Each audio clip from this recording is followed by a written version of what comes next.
Hello dear viewers, আসসালামু আলাইকুম। আশা করছি আল্লাহর অশেষ রহমতে আপনারা সবাই অনেক ভালো আছেন। সো লাস্ট ক্লাসে আমরা দেখেছিলাম সিঙ্গেল ইনহেরিটেন্স। তো আশা করছি সেটা আপনারা বুঝতে পেরেছেন। যদি না বুঝে থাকেন তাহলে প্লিজ ভিডিওটি দেখে আসবেন। আজকে আমরা শিখব মাল্টিপল ইনহেরিটেন্স। মাল্টিপল মিন্স কি? মাল্টিপল কথাটা থেকে বুঝতে পারছেন যে অনেকগুলো, রাইট? সো এখানে আমাদের প্যারেন্ট ক্লাস থাকবে দুইটা, আর যেটা আমাদের চাইল্ড ক্লাস সেটা থাকবে কয়টা? একটা। মানে ডিরাইভ ক্লাস একটা, আর বেস ক্লাস থাকবে হচ্ছে দুইটা। ঠিক আছে, বা একাধিক থাকতে পারে, আমি দুইটা দিয়ে দেখাচ্ছি। সো মাল্টিপল থাকবে, সোজা কথায় একটা থাকলে সেটা তো সিঙ্গেল ইনহেরিটেন্সই হয়ে যায়, তাই না? সো মাল্টিপল থাকবে বেস ক্লাস আর ডিরাইভ ক্লাস থাকবে একটা। সো আমি আপনাদের জন্য স্ট্রাকচারটা রেডি করে রেখেছি। এখানে খেয়াল করেন দুইটা কি আছে আমাদের, এখানে বেস ক্লাস আছে, একটা হচ্ছে ড্যাড, একটা হচ্ছে মম। আমরা এভাবে চিন্তা করতে পারি, যখন আমরা ছোট ছিলাম, রাইট? সো আমরা কি করতাম?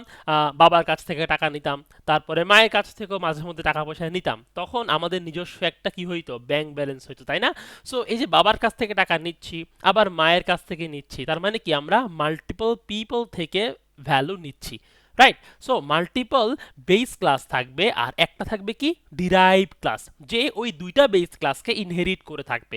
এটাই হচ্ছে সিম্পলি মাল্টিপল ইনহেরিটেন্স। সো এই যে দেখেন ড্যাড এবং মম, এগুলো হচ্ছে কি আমাদের বেস ক্লাস। সো আমরা সুন্দর মতোই এগুলোর কিছু পাবলিক প্রপার্টি ডিফাইন করে ফেলি। মানি ফ্রম ড্যাড এভাবে দিচ্ছি, এবং একটা ফাংশন দিচ্ছি গেট মানি ফ্রম ড্যাড। আমরা অবশ্যই যখন ভ্যারিয়েবল বা ফাংশন লিখব সেগুলো ক্যামেল কেসে হইতে হবে, এবং মিনিংফুল কোনো নাম দিব, এবিসিডি ইউজ করব না, রাইট? সো আমরা সি ইন দিচ্ছি, কোনটা? এ মানি ফ্রম ডেট থেকে আমরা কি করব? ভ্যালু ইনসার্ট করব আর কি। দেন একইভাবে এই পাবলিকটা আমরা মমে দিয়ে দিচ্ছি। সিম্পলি এখানে ড্যাডের পরিবর্তে দিব মম। আমি দ্রুত করার জন্য কপি পেস্ট করছি, আপনারা কিন্তু অবশ্যই টাইপ করে করে করবেন, তাহলে না হলে শেখা হবে না আর কি। সো এই যে দেখেন একটা হচ্ছে ড্যাড ক্লাস, যেখানে কি আছে? দুইটা পাবলিক প্রপার্টি আছে, একটা হচ্ছে অ্যাট্রিবিউট, যেটা হচ্ছে আমরা একটা ভ্যারিয়েবল নিচ্ছি, এবং একটা মেথড আছে বা ফাংশন আছে। একইভাবে মমের মধ্যেও কি আছে দেখেন, একটা ভ্যারিয়েবল আছে বা অ্যাট্রিবিউট, এটা হচ্ছে একটা মেথড বা ফাংশন। এবার চাইল্ড, যে তার তো নিজস্ব ভ্যালু থাকতে পারে, নিজস্ব ভ্যারিয়েবল থাকতে পারে, মেথড থাকতে পারে, রাইট? সো আমরা যেটা করব প্রথমে হচ্ছে ইনহেরিট করব। ইনহেরিট করার প্রসেস কি ছিল? কোলন দেয়া লাগবে। দেন আমরা পাবলিকের মধ্যে নিয়ে আসবো কাকে? ড্যাডকে, ঠিক আছে? এবং কমা, যেহেতু মাল্টিপল, সো আরেকটা আসবে পাবলিকের মধ্যে, কি নিয়ে আসবো আমরা? মমকে নিয়ে আসবো। That's it. সো যদি এরকম আপনার আরো ক্লাস থাকে, জাস্ট এখানে কমা দিয়ে দিয়ে অ্যাড করতে থাকবেন, আর কিছুই না। সো আমরা দুটা ক্লাস যেহেতু নিয়েছি, কমা দিয়ে অ্যাড করে দিলাম। এবার যেটা চাইল্ড ক্লাস, তার প্রাইভেট প্রপার্টি থাকতে পারে, পাবলিক প্রপার্টিও থাকতে পারে। তো যেহেতু এটা হচ্ছে ডিরাইভ ক্লাস, ওকে কেউ কখনো ইনহেরিট করবে না, সেই বরঞ্চ বেস ক্লাসকে ইনহেরিট করে আছে, তাই আমরা এখানে প্রাইভেট প্রপার্টি রাখতে পারি। কারণ এই প্রাইভেটকে আমাদের বাহির থেকে কোথাও অ্যাক্সেস করার প্রয়োজন নেই। একটা জিনিস মনে রাখবেন, সেটা হচ্ছে প্রাইভেট প্রপার্টিকে কখনো ইনহেরিট করা যায় না। ধরেন ড্যাডের মধ্যে যদি প্রাইভেট কিছু থাকতো, ফর এক্সাম্পল প্রাইভেট ধরেন ইন্টিজার এজ, ঠিক আছে? এই যে প্রাইভেটটা, এটা কিন্তু কখনোই ইনহেরিট হবে না, ঠিক আছে? জাস্ট আমি একটা ভ্যারিয়েবল দিয়ে রাখলাম, এটা আমি আপনাদেরকে পরে দেখাচ্ছি ইনহেরিটে কিভাবে প্রবলেমটা হয়। সো চাইল্ডের একটা প্রাইভেট থাকতে পারে, যেটা হচ্ছে টোটাল, টোটাল মানি, যেখানে তার টাকাটা কি হবে? যোগ হবে আর কি। দেন আমরা পাবলিক করে রাখতে পারি কি? পাবলিকের মধ্যে আমরা এখানে দিতে পারি ভয়েড, দ্যাটস ইট। এখন এখানে আমরা কি করব? ওই যে আমাদের দুইটা ভ্যালু আমরা নিয়েছি না, এখানে দেখেন সি ইন যে করছি সেগুলোকে যোগ করে দিব, কারণ ইনহেরিট যখন করছি সব কিন্তু আমার এখানে চলে আসছে, তাহলে আমি ইজিলি ভ্যারিয়েবলগুলোকে অ্যাক্সেস করতে পারবো। সো যোগ করলাম, যোগ করার পরে আমি এখন সি আউট করে দিচ্ছি টোটাল মানি, দ্যাটস ইট। এবার আসেন কিভাবে আমরা মেইন থেকে জিনিসগুলোকে অ্যাক্সেস করব। যেহেতু ড্যাড এবং মম, ওদেরকে আমরা ইনহেরিট করে কোথায় নিয়ে আসছি? চাইল্ডের মধ্যে। সো আমার ক্লাসটা হবে চাইল্ড, এবং চাইল্ডের একটা আমি অবজেক্ট ডিফাইন করছি, হুইচ ইজ অলসো চাইল্ড।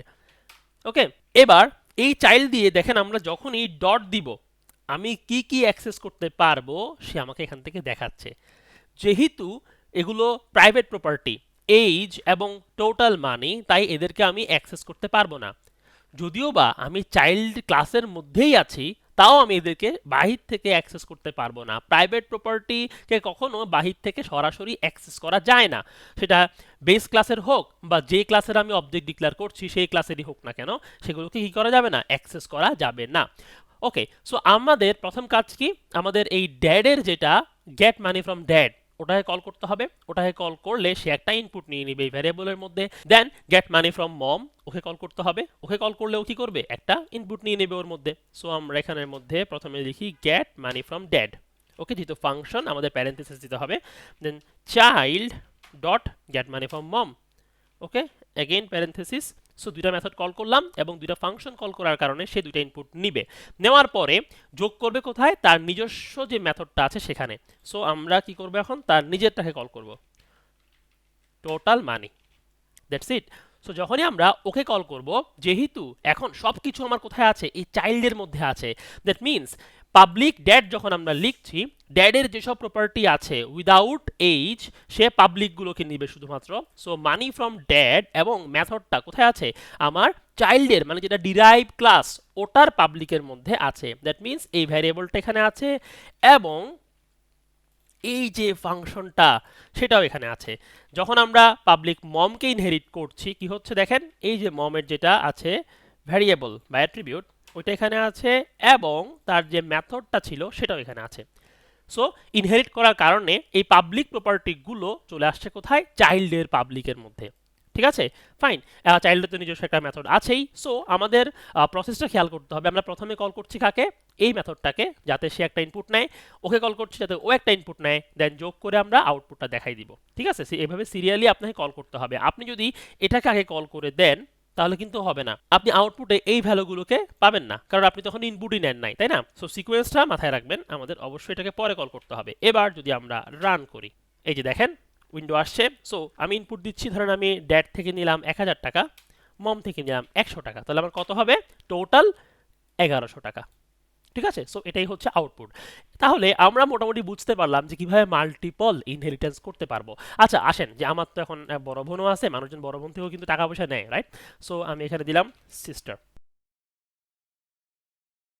দেন এই ভ্যারিয়েবলটা এখানে আমরা ইনপুট নিব। তাহলে এখন আমাদের আরো একটা ক্লাস বাড়লো। সো সিম্পলি যেখান থেকে আমরা ইনহেরিট করছি সেখানে জাস্ট কমা দিয়ে পাবলিক অ্যান্ড বুম, শেষ কাজ। সিস্টার এখানে এখন চলে আসবে। তাহলে সিস্টারের যে অ্যাট্রিবিউট ছিল সেগুলো এখন কোথায় আছে, চাইল্ডের মধ্যে কিন্তু আছে, রাইট? সো এখানে আমরা নিয়ে আসলাম। এবার তাহলে এই যে ভ্যারিয়েবলটা, যদি আমরা এই মেথডটা কল করি গেট মানি ফ্রম সিস্টার, সেও তো ইনপুট নিবে। তাহলে আমাদের কাছে এই ভ্যারিয়েবলের ভ্যালুটাও আছে এখন। সো আমি যোগ দিয়ে এটাকে বসাই দিচ্ছি, দ্যাটস ইট। আর এই মেথডটাকে আমরা এখান থেকে কল করে দিচ্ছি। চাইল্ড থেকে কল করলে কি হবে, সে ওই মেথডটাকে পাবে, দেন ইনপুট নিবে, রাইট? সিস্টার থেকে আমরা ইনপুট নিয়ে নিলাম। তাহলে আসেন, এখন আমার ইনপুট হবে কয়টা, 3টা। আমি আবার রান করি। সো খেয়াল করেন, ধরেন ড্যাড থেকে নিলাম 1000, মা থেকে নিলাম 200, বোন থেকে নিলাম 50, তাহলে কত হবে, টোটাল 1250। সো আই থিঙ্ক আপনারা যে মাল্টিপল ইনহেরিটেন্স সেটা বুঝতে পারছেন। যদি কারো কোনো কোয়েশ্চেন থাকে অবশ্যই কমেন্ট বক্সে জানাবেন, আমি ইনশাল্লাহ রিপ্লাই দিব। সো নেক্সট ক্লাসে আমরা কথা বলবো মাল্টি লেভেল ইনহেরিটেন্স নিয়ে, ঠিক আছে, যেখানে অনেকগুলো লেভেল থাকবে ইনহেরিটেন্সের। সো টিলেন ভালো থাকবেন সবাই, ইনশাল্লাহ আবার নেক্সট ক্লাসে দেখা হবে। আসসালামু আলাইকুম, আল্লাহ হাফেজ।